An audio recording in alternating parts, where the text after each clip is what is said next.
And we are live. Hello, everyone. I'm Tom Ballard, the Groundwater Guy, and welcome to the show. We're going to talk about some groundwater news today, and kind of cover a wide range of topics that popped up in the news that are groundwater related or water related anyway, and so just kind of stuff that's popped up in the stack here. But first, I wanted to uh, chat a little bit about what's going on out there. It's been a pretty crazy season so far. We're trying to get some drillers lined up for various projects, and it's been nuts trying to get drillers even to get them bids. So after the show here, I got to get on the horn and make some phone calls and try to get some drilling bids on some projects that are languishing here, and it's good for the drillers though because it's keeping them busy and that's great. But some of these projects need to move forward, so it's everybody's going crazy right now with that, and especially out west with the drought and that we're seeing a lot of drilling going on, and it's just we're basically seeing jobs that are lined up months out at this point, 3 to 4 months out. So even getting on the schedule, so that's pretty nuts, but we just got to keep moving forward, take our slots where we can, and keep them moving forward. So we have continued, looking down at my notes here, we've had some continued reports of issues with the illegal cannabis operations out in the Mojave Desert, and we're hoping to get somebody on here in the next few weeks to discuss what's going on out there in the Mojave Desert in California, and touch a little bit about on the illegal cannabis operations. They really do affect the groundwater out there. They draw a lot of water. Cannabis is reasonably water intensive, and a lot of these illegal operations they don't care, and there's also some issues with contamination from pesticides and fertilizers and some of the local water supply, and that's not good. So we hope to have somebody on there and probably in a couple weeks and get a full picture of what's going on. I've been out there and visited here recently, and I know it's a critical issue, talking with the number of water districts out there, and so hopefully we can put it into a little more perspective, because law enforcement is kind of overwhelmed. You get in a county the size of San Bernardino County in California, and the law enforcement is spread very thin. They got a lot of other things to do besides going and addressing illegal cannabis operations. These things can spring up pretty quickly, and a lot of territory to cover. So hopefully we'll have someone on to talk about that. Another issue that's kind of cropped up on the radar a lot when we talk to people is funding for small to medium sized water districts. Well, heck, all water districts. And so we hope to get somebody on, or a few people on, to talk about different funding operations or options for folks, because it's really critical. When you have a capital improvement project, you may need some stopgap funding, or you may have some major capital projects that you don't have set aside. And so how do you get the funding for that? So I hope to get a grant writer on here to explain that, and also maybe some of the financial folks if I can, and to kind of explain how that all works, and really look at what the options are to small to medium sized water districts to kind of keep things going, because one of the things I like to harp on is aging infrastructure out there, and there's a lot of it, and smaller water districts struggle with that just like everybody else, but may not have the capital they need to replace everything they need to replace. So there's really two components to that. There's the capital needs, plus there's the planning to replace things. So we kind of cover both ends of the spectrum here. I deal more with the asset management side. I like to think of what we do with the water wells and the well health check process, and the systematic well management is really part of an asset management program under the umbrella of that. And then I'm not quite as versed on all the ins and outs of the finance programs. I know what's available out there, but the ins and outs of how you apply and how long it takes and the information needed is something we want to bring somebody on to talk about as well. So feedback. We've been running the show for a while now, and I'd like to get some feedback. So if you can post comments, it would be great to see what you might like to see. If there's a better time, we could always shift this around, I guess, if there's a better time for folks to watch. This seems to be a decent time, but I'm always happy to hear what topics you might like to cover and to make it interesting to folks and give you useful information as well. So also, one of the things I'm bandying around and would like to hear some comments on is some virtual networking events online for water system operators and related folks, and just kind of have a little get together. Everybody works hard; they don't get a chance to get out, so it might be an opportunity to chat with people you don't know. And if we could put something like that together, if there is an interest, so leave me some comments, shoot me an email, whatever you want to do. I'll have my contact information up here in a little bit. So, okay, so let's move on to the main topic of the day is groundwater in the news, and these are going to be water-related stories that I've kind of picked out that are pretty recent and are of interest to me, and I think would be of interest to you. So let's dive in a little bit here.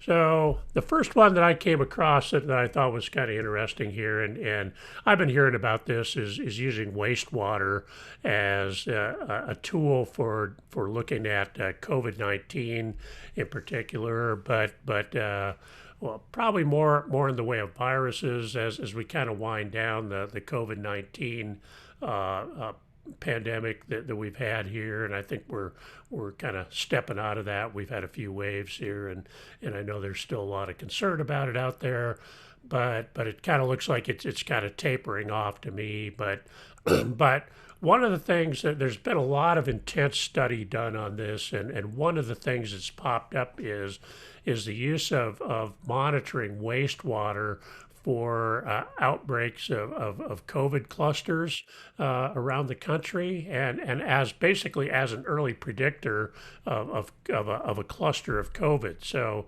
obviously, when you do testing in an individual, you're going to be able to nail down, and if they do some genome sequencing, they can determine what kind of variant, and as far as determining whether it's Delta variant or the original variant, you really got to do some genome sequencing, and I don't think they're doing that to everybody that's got a cough or a fever, but they're probably doing it enough so they can get a handle on that. So really nailing down the variants probably is not what this method is good for, but really surveilling wastewater can kind of tell you when you're seeing it. It's an early warning sign that you're starting to see it increasing, and so the virus load in the wastewater can tell you if you have a potential outbreak and an increase, and can kind of give you an early warning on things. So this is interesting to me because it certainly has applications for the future. Certainly, COVID is not going to be the last virus outbreak we're going to see. So I suspect this technique may actually have a lot of weight in the future for other viruses that we get, and there will be other epidemics out there. But so really, what we're looking at, this is from Chemical and Engineering News. We're really looking at really an inexpensive way to identify outbreaks early and give public health authorities time to take action. So really what it's saying is viral particles are shed in feces even before infected people show symptoms. So this is the early warning component of this here. So it's starting to show up in the wastewater from people even before they start to show symptoms. And you may not go in and get tested until you're starting to feel sick. So this is a way of actually predicting when, as the viral load goes up, to say that we might have an outbreak coming in a particular area. So it's a snapshot at any particular point, And by regularly testing these things during these outbreaks, you can kind of predict where things are going. So they say the clearest takeaway is that widespread efforts to measure the virus in wastewater have proven the method to be a reliable way of monitoring for COVID-19 outbreaks. So it gives us the early warning capacity to monitor that. So this work, it's the cited in this article, was done at Arizona State University, and in cooperation with some private groups, so really it started off. They started looking at the beginning, and we know that COVID is really a vascular disease that will eventually affect the lungs, but it does show up in human waste, and so the wastewater is a natural way of predicting this. So what they're trying to do now is connect the clinical data that they're collecting on people and the wastewater data, and see how that's connected, and really give the predictive capabilities here. So that's really what this story is about, and I think there's probably some good use there coming up, and we may have another surge or two. It's hard to say. It looks like things are tapering off to me, but you never can tell. As we move into winter, we could see another surge or two, and this could really help predict and really put their help allocate resources to those areas. So that's that story. Let's move on to our next one here. And so the big topic, of course, when you're out west in the western U.S. is the drought, of course. And so we're seeing a pretty severe drought in the west, although some places like Arizona are kind of dodging that bullet, and it's really interesting. We'll look at the drought map here in just a minute and see the pattern. It's interesting how the pattern shapes up, but as always, and I'm getting on my soapbox here a little bit, but as always, government planning, I think, is too little, too late. It's very reactionary. It's not proactive, and I really harp on that. I think a lot of politicians, basically, their planning horizon is the next election, and they don't give a lot of stock to long-term planning, to everybody's detriment out there, because they don't see it getting them votes. I think it would actually if it was explained, but that's usually how it's looked at. So there's a little political rant for you, but at any rate, I personally think that long-term planning is sorely lacking, and that's why every time these droughts hit, especially in California, it seems to be a huge surprise, and nobody's ready for it, and they pull all these measures out, like quit watering your lawns, and instead of really being prepared for it, like they should, if they did proper long-term planning. Now, you can blame it on climate change. You can blame it on normal weather cycles. I think there's probably a little bit of both going on here, but I think that if we look back geologically, we see a lot of evidence that California, in particular, is really a desert environment that for the past several hundred years has undergone a pretty wet spell, and is probably reverting to a lot of its desert environment now. So we're seeing what we're terming a drought, but it's actually really reverting to the geologic norm, as it were. So you can argue with me on that, and we can talk about climate change, and there's probably some impact there, but it really is a little more complex than just looking at carbon in the atmosphere and blaming it all on that. There's certain natural trends out there, and I know when I was in college working on my undergrad, I actually looked at up in Montana. I actually looked at some long-term precipitation cycles, and going back, and then you got to kind of dive deep into the geologic evidence but really looking at things. And there's long-term cycles of wet and dry. There's medium-term cycles. There's short-term cycles. They all overprint on each other, and it's really a lot more complex than maybe some of the climate alarmists want to say. So while there's a component there, there's certainly a natural component as well that's hard to address, and so the way that really needs to be handled, in my viewpoint, is some long-term planning to deal with these things. We need to get smarter about our water use in places like California that are essentially a desert. Some of the crops that are being planted don't make a lot of sense, so there needs to be some pressure brought to bear on that. But we're in a bit of a pickle because California produces so much food, and all that food needs water. But there's also a huge population in the cities in California that need water. And frankly, there's more demand for water in California than there is water to go around. And especially if we're moving back into a drier cycle. So long-term planning is absolutely essential.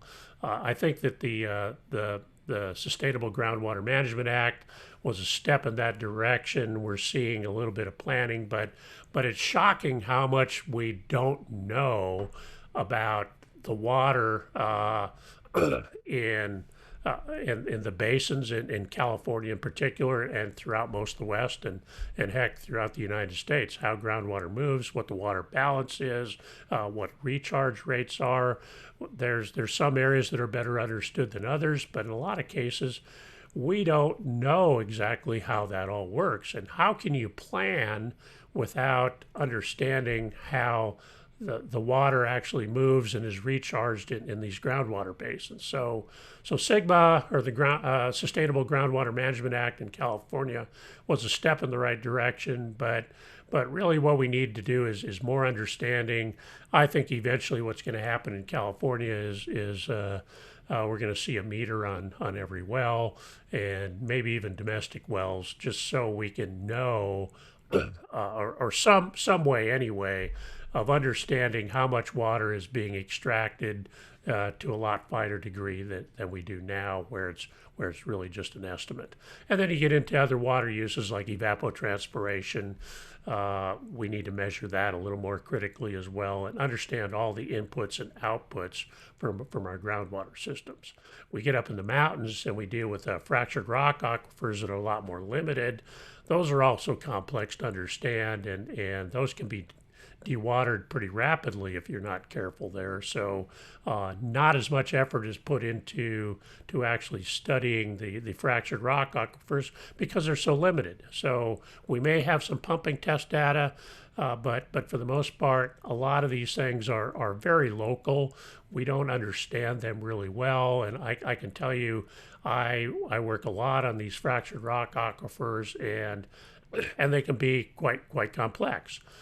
They don't yield as much water, and we don't pay as much attention to them as stuff down like in the Central Valley or some of these big alluvial basins. But they're critical nonetheless for smaller water districts up in the mountains or in areas of sustained bedrock. So understanding them is important, but we just don't have the data in a lot of cases. So it's kind of like and people actually want as much water as possible, so we're pumping at rates that probably aren't sustainable. We're seeing groundwater levels going down. That's particularly true in alluvial areas that have a lot of straws in the aquifer, as I like to call them. But even when you get into these fractured rock aquifers, we're probably pumping at unsustainable rates, and we're seeing things that just that dry up, or water levels are declining. So we're pumping at rates faster than the basin or the aquifer can recharge, and that spells trouble in the long run. So we're seeing the effects all over the place.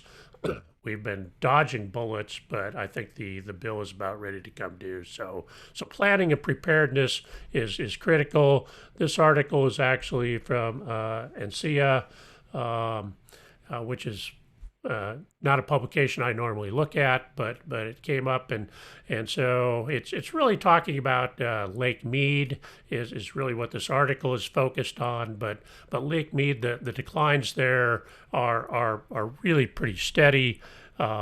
It's shocking. And you can see here that Lake Mead is the area down here. It's right outside Las Vegas.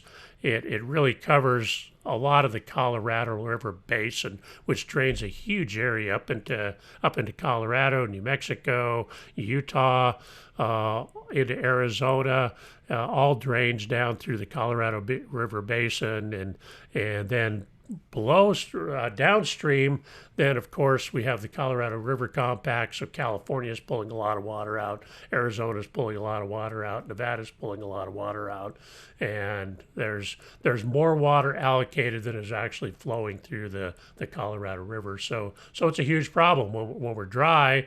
Now we're extracting even when everybody's not pulling at their allowed rates. It's still using more water than is coming into the system. So we're seeing places like Lake Mead just drying up. And so there is, as we scroll down here, this is actually time-lapse photography. You can see between 2000 to 2015 how Lake Mead has actually changed with water levels. So this is actually 2000 here, and then it shows 2015. So you can see you've lost probably a third to a half of the storage capacity of Lake Mead, which is huge, because what happens is there's intakes out there to extract water from the lake. The water levels in the lake are actually falling below the intakes, so they're having to actually extend these intakes and do some emergency pumps out there so they can actually get the water, because normally the water levels are such that the intakes are completely submerged and they can extract the water. Well, no longer. So this is a pretty visible effect of the drought out there. So let's scroll down here. Here we have our drought map as of September 21st, 2021. And you can see what it looks like here. Obviously, the darker red or the brown actually is severe drought conditions. We can see that extends kind of in a C shape here in the west, and then actually into Idaho and up into Montana. Some parts of Utah are hit pretty hard, but surprisingly, there's some areas right in the middle, right up in northern Nevada, that really are not too bad. Arizona, and we got an article here that we'll look at for Arizona. Arizona has actually gotten a fair amount of rain here recently, so it's not being hit as hard. So as you can see, these patterns are not quite as complex or they're actually more complex than you might actually think. So that's kind of what we're looking at out there. This changes. The U.S. Drought Monitor is really an interesting map to watch, because this is just western U.S. where the drought is most severe, but it actually covers the entire country, and you can see where things are affected. Out east, we've gotten a lot of rain this year, so it's not too bad. But even out east, there's areas that are actually in drought conditions, not quite as severe as the west, of course, but we're seeing some big swaths of California, especially the Central Valley, which is where most of the productive agriculture is in California, or a big chunk of it is being severely affected by the drought. So we're seeing acres being fallowed. We're probably going to see food prices going up because of this. I would expect we're going to see shortages of certain things, because there's just not enough water to go around. A lot of the farms in the Central Valley rely on surface water allocations, and they're getting nothing. So a lot of people are out drilling wells, which puts more stress on the aquifer, and it becomes really a house of cards. It just the dominoes are falling. We're seeing declining water levels in the aquifers, and so that's just not sustainable. It's not sustainable, and that gets back to the long-term planning. Okay, so next up, speaking of long-term planning, in California, the news just earlier this week. Governor Newsom, who survived his recall, signs a $15 billion package to combat climate change in California.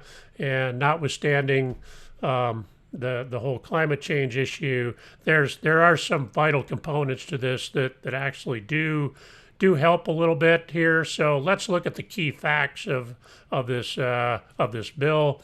The largest portion of the package, $5.2 billion, will go to funding for emergency drought relief projects and to expand the state's water supplies amid a historic drought that led Newsom to ask residents in July to cut back on their water consumption by 15%.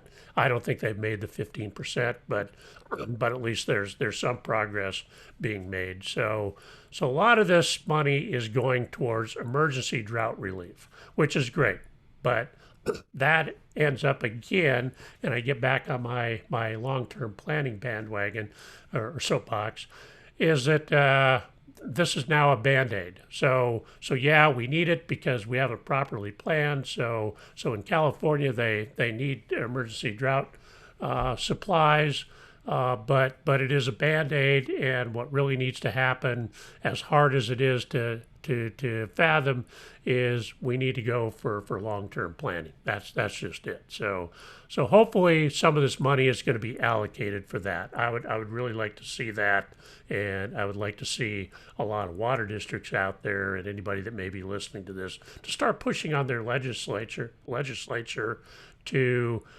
go for the long-term planning. Forget the next election cycle and go for long-term planning. We'll be a lot better off. So 1.5 billion is going towards preventing wildfire risks in forests, clearing brush and dead trees that could ignite. So this is actually not climate change. This is actually reality.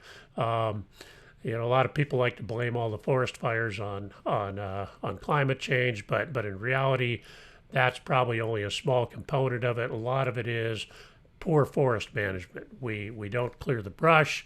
We don't remove the dead trees. Everybody's against logging, but actually logging, especially dead trees, and clearing that out can actually slow down or prevent wildfires. So it needs to be, there needs to be some proper management there, and there needs to be a realization that some of that involves clearing brush and cleaning that stuff out of there, so it's not a big fire trap. So I'm glad to see some money is going towards that, and there's some realization there that it's not just this big bugaboo of climate change, that there are other components of forest management. So doesn't affect groundwater directly, I know, but in a way it does, because we've seen a lot of water districts that we've talked to here recently affected by some of these huge fires we've had this year.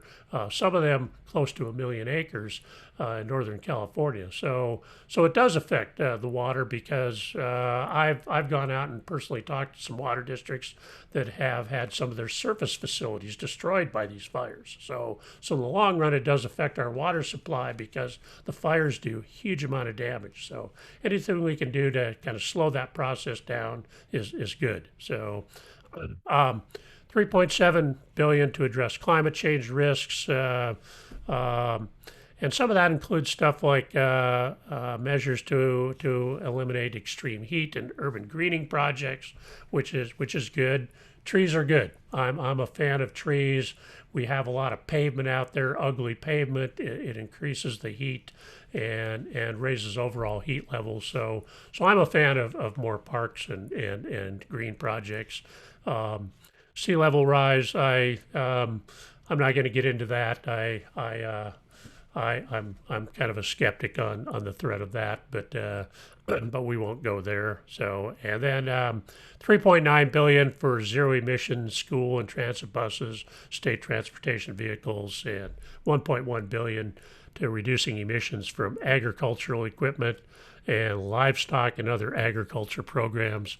Not sure how you're going to eliminate the livestock methane, but maybe diapers on cows, or feed them something that doesn't produce as many cow farts, I guess. low emission vehicles and zero emission vehicles in the cities, I think, are good to a certain degree. They it all helps there, but when you're dealing with natural cycles, it only affects that part that's actually due to climate change or global warming, whatever you want to call it. So this is some of this is a step in the right direction if they really follow through. What I'd really like to see is this big 5.2 billion part, that a chunk of that be put into the long-term planning. Once again, like I say, I'm going to keep harping on that because I think that's really where we fall down in the whole thing. So I will leave it at that. So next story, Arizona. Arizona is kind of the exception to the rule in the West. They started off dry, but here we are. This year's monsoon has been one of Arizona's wettest. Flooding in Arizona, it's pretty amazing. You look back on that drought map we just looked at, and we really have a lot of issues throughout the West, but Arizona has been the exception recently. So what we're seeing is Arizona having one of its wettest years ever as we go into monsoon season. And this is monsoon season where they typically get heavy rains anyway. So it's really something that that Arizona is experiencing, and you can see this picture is kind of a dramatic picture. But Phoenix had actually received 80%, 84% more monsoonal rain this year than all of last summer. So pretty amazing turnabout. So that's why these patterns of climate and drought are complex, and there's some things that just can't be explained simply by arm waving the climate change bugaboo, and so there's when you talk about things like ocean currents and the El Nino, La Nina effects, and then some of the weather patterns over the dry land, and it becomes really a complex situation that's not necessarily easy to explain, and Arizona is just an example of that there. So surrounded by severe drought, they're experiencing one of their heaviest monsoon seasons ever. So say that in 2014 they got 6.34 inches of rain in Phoenix, and it was the seventh wettest monsoon on record. But so far this monsoon season, they've gotten 3.88 inches in Phoenix. So they're already on track to maybe break some records here. So and of course, you get out there in the desert and you get flash floods, and when you get that much rain in a short period of time, it can be severe. It does recharge the aquifers, though, so when it's not all running off, it would be better, obviously, if they had less rain at a time over longer periods of time, but you take what you can get, I guess. So, all right, moving on to next story. So, here's the innovative approach story. Could LA water recycling be a miracle for parts west, from E&E News? And so what we're talking about is water recycling, and mainly we're talking about using recycled water for irrigation and that type of thing. So can we have infrastructure that has dual distribution systems for like people's lawn sprinklers? Certainly a lot of golf courses use recycled water for irrigation. So is that actually practical? Can we have that infrastructure out there? When we get to recycling water for drinking water use, there's really a yuck factor to that. People say, I don't want to drink recycled water. Even though it's pure, we've taken everything out of it. It's just kind of that whole, it's just icky, I guess. But most people don't realize that what do you do with treated wastewater anyway? A lot of times it gets dumped back into rivers. it's going to be clean. I mean, I'm working on a wastewater project right now where the water that's being produced is probably cleaner than the drinking water that is being or the river water is being discharged to. So it's really outside of the ick factor, knowing that this water at one point was part of a wastewater stream. It really is. It's going to end up being mixed, and you're really going to see probably more of this. The other thing out there is when we get to the coast is desal plants, desalinization plants.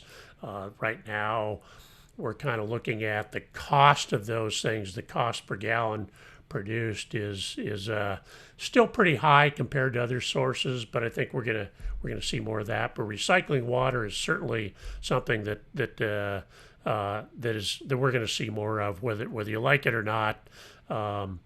And for LA in particular, they import a lot of their water from Northern California, surface water, also from the Eastern Sierra.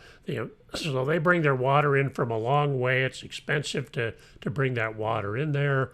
They're subject to curtailment, maybe not as much as some of the agricultural operations in the Central Valley, but some of that water supply can get dicey. So whatever they can do to produce a homegrown water supply will help reduce their reliance on some of that water from far off sources. So Colorado River water, Mona Lake, Northern California is where they're importing water from, and so this could reduce their reliance on that and make them a little more sustainable. So, and reduce the need.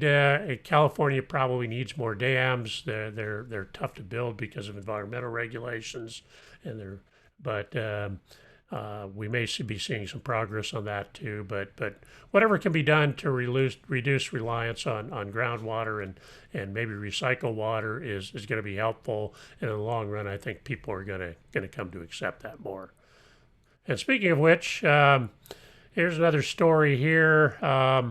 Is dam demolition in Santa Cruz Mountains benefits endangered salmons.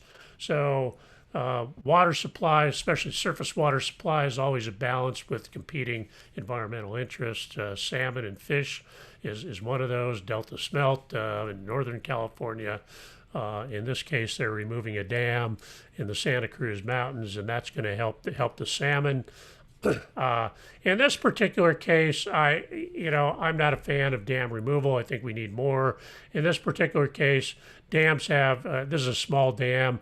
They have particular life cycles. They silt up over time, and their water storage capacity decreases to the point where they're no longer useful. So in this case, removing the dam is probably a good thing. It does help the salmon. So I'm not necessarily opposed to those types of situations. But larger dams, I just think it's one more part of that resilient water supply is we need to have more water storage in California, and not let everything flow to the ocean all the time, and capture more of that rainfall. We just you look at the dams we have, and you see periods of high rainfall when the gates are wide open and the water's flowing down the river, and you say all that water is not there for later in the season when things dry up. So how can we strike that balance? It's really a matter of balancing competing environmental interests with the water storage we need for both agricultural and human consumption. And earlier I talked a little bit about some of the studies we really need to understand our basins, and earlier this week we saw the new Landsat 9 satellite launching that's going to replace Landsat 7 and work in tandem with Landsat 8. I am a big fan. I use a lot of remote sensing data in my work as a consulting hydrogeologist. So I'm happy to see other data sources, especially more updated ones that give us more data, more bang for the buck. So this is really going to help some of these studies, I think, and allow us to have that eye in the sky we need. Landsat 7 was kind of at end of mission, so Landsat 9 will replace that. And like I say, it'll work in tandem with the existing Landsat 8 satellites, so we should be able to get some good data, and that is really going to help the groundwater studies as well. So every little bit helps in that. So I applaud this.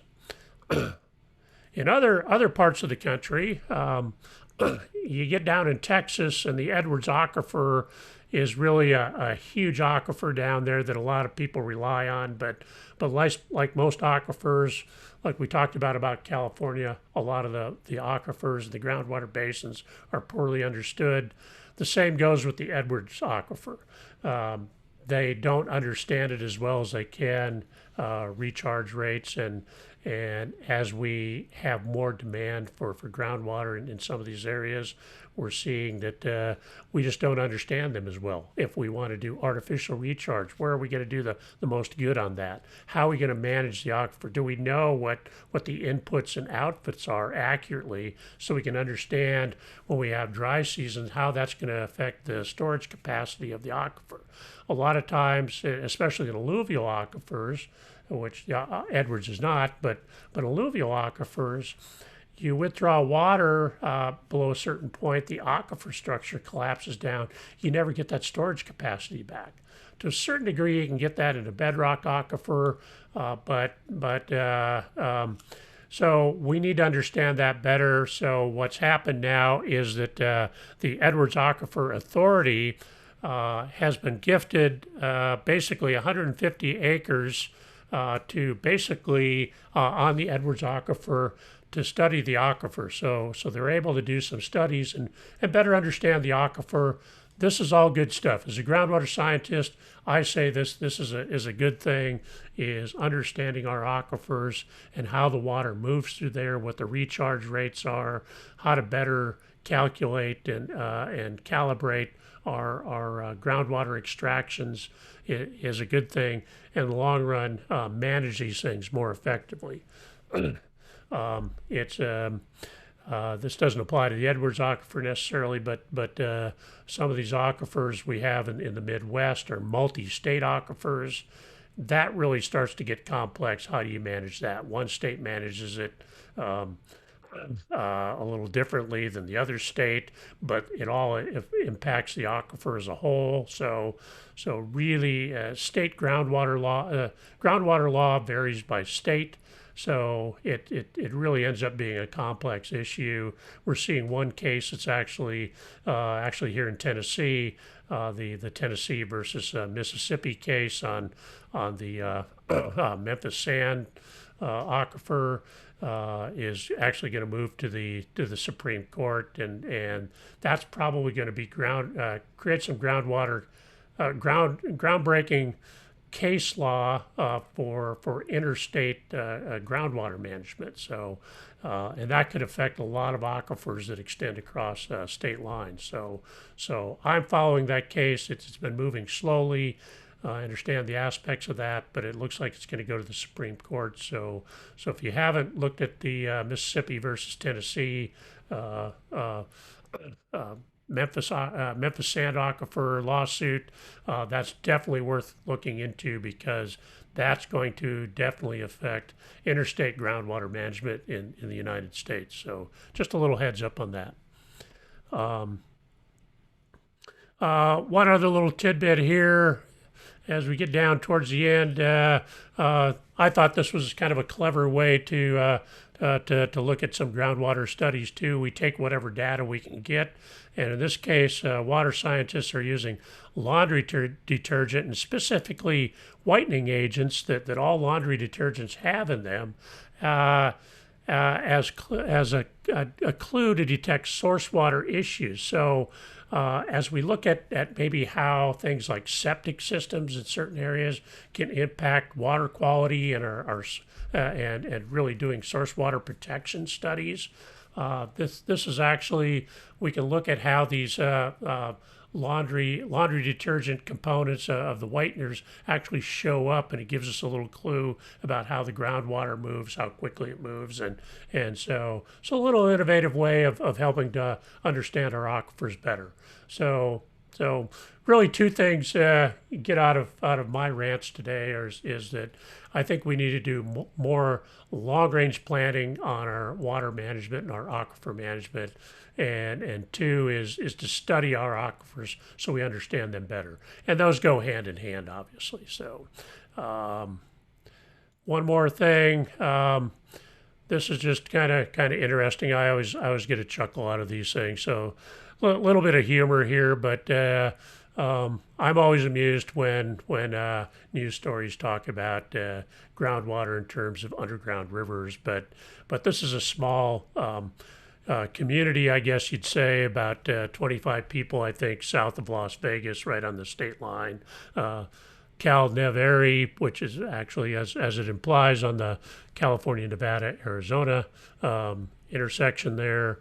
And it's a pretty small area. I've been through there, not a whole lot there, but they apparently have a lot of groundwater down there, and so somebody has purchased the town, and they've inherited the groundwater down there. So unlimited amount of water is another fallacy. You never have an unlimited amount of water, so don't start thinking that way. But you have a finite amount of water. You always have a finite amount of water. So it's just managing that groundwater and understanding it can make you think you have an unlimited amount of water, but there are points where you start tapping it and you exceed the recharge rates. Now you're going to see that you don't have an unlimited amount of water. So so they obviously don't know much about how much water is there, but they're arm waving a lot, and they do have good water quality down there. So this kind of smacks to me that they may try to start selling it, and if they do that, they may start finding the limits. But some people are snapping up water rights like this, and so I'm hoping they don't do that, because indiscriminate pumping in some of these circumstances without really understanding it is certainly bad for things. Okay, and lastly, if you don't already subscribe and you're in California, one thing you want to check out is Mavens Notebook at mavensnotebook.com. This is a great source of water news, just water in general, what's happening in the regulatory environment. She updates us every day. I'm hoping to have her as a guest on the program. So if she happens to hear this, I'm going to ask you, Maven, to come on. She does great work. I mean, you just can't beat the work she does here and the information. You can become a sponsor, which I am. You can pitch her a small amount of money to keep things going. She goes to all these meetings. She takes notes. She gets the information and talks to people in the know. And there's not a better source of water news in California than Mavens Notebook. And she's also got the California Water Library, where there's a lot of data in there that you can research, and the Groundwater Exchange. So she's doing great work out there. Pitch her a few bucks if you can, because she does great works. It's not very expensive to sponsor her. I probably need to up my donation just because I find her stuff so valuable. It's a site I check every day. So Mavens Notebook. Check it out if you haven't already. Put it on your list of regular reads, and tell her the groundwater guy sent you. So, all right. So that's our news for today. I hope you found that a little instructive. One of the things that we want to do is really give people stuff they can use. So we're bringing on some guests, and like I say, we got some future guests, some water system operators, and other people in the industry. We're going to try to bring on some people to talk about funding for water districts, because that's a huge interest issue to people. But whatever you want to talk about, this is supposed to be your show. As we build our viewership, we really want to get input from you on what you want to see, and I'll go out and track these people down and interview them, or get the information that you need, that you find useful, because I'm learning all the time too. Every time I research everything out here, this is a great tool for me. So I'm happy to be here every Thursday and give you the information. We're going to try to do some live streaming. The technology just did not work out. We're going to try to do some live streaming into LinkedIn as well. My multi-stream capability was not working for me this morning, so we just streamed into YouTube, and I'll post it up on LinkedIn and Facebook later as well. And so if there's some other sources you want to see us broadcast into, I'm more than happy to do that as well. So here is if you're watching live, you're on the Groundwater channel, or Groundwater Guide channel already. But here's the link if you're watching a recording. You can see us there. I mean, this is a long cryptic link, so you can just look for the Groundwater Guide channel. All our past shows are on there, and we're going to keep accumulating things on there. So I am looking at some alternative sources. YouTube can be a little annoying with all the ads on there, so I'm looking for some ad-free areas to store my videos as well. So stay tuned for that. We do have a Facebook group for Groundwater Talk Live. That's something relatively new. We're going to put our streams in there as well, and hopefully live stream there. It has to be a group in order to stream into on Facebook. So that's you need to join the group, but there's no requirement to join the group, and that's another place to look for us. If you prefer Facebook over LinkedIn or YouTube. And if you're interested in being a guest on Groundwater Talk Live, here's the book me page, my Groundwater Talk Live session. You can go to this link and schedule a time. We go every Thursday, 9 a.m. Pacific time, 11 o'clock Central time. And if you got something of interest to the groundwater community, water system operators, groundwater scientists, anybody else related to the groundwater community, we'd certainly be interested in having you on, looking at getting, like I mentioned, some finance people on, some pump people on, different water system operators on, and some GIS and asset management people on. Just stuff, a wide range of stuff that's of interest. So if you got something you want to share, then I'm happy to have you on. We'll promote you and get the word out, and we'd love to have you on. So here's the link for that. And as always, you can reach me on my LinkedIn page. I'm on LinkedIn at T. Ballard. This is my LinkedIn profile. You can find my email address there and email me or direct communicate me on LinkedIn. I'm on LinkedIn all the time, so that's actually a great place to get a hold of me. And in the future, we're going to be live streaming in there as well. So I'm interested in what you have to say. Post your comments below, and I would love to hear what you have to say. Feedback is good. If you got any suggestions, if you want me to do something different, make the show shorter, do it at a different time, whatever you want, suggest topics, I'm happy to listen. And with that, we are done for today. Thank you very much for tuning in. If you're watching this on the recording, please make sure you post your comments. You can go to the YouTube channel and see all our past shows. Thank you very much. Have a great day.